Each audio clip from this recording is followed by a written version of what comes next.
গোপালে কি গতি কৰিলে গোবিন্দে মতি দিলে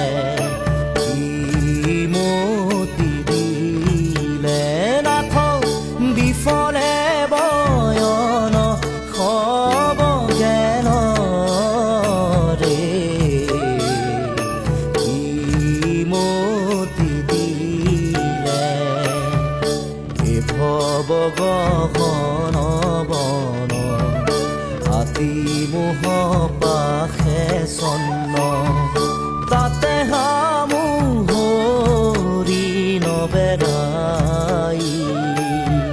বন্দিলো মায়াৰ পাশে কাল ব্যাধে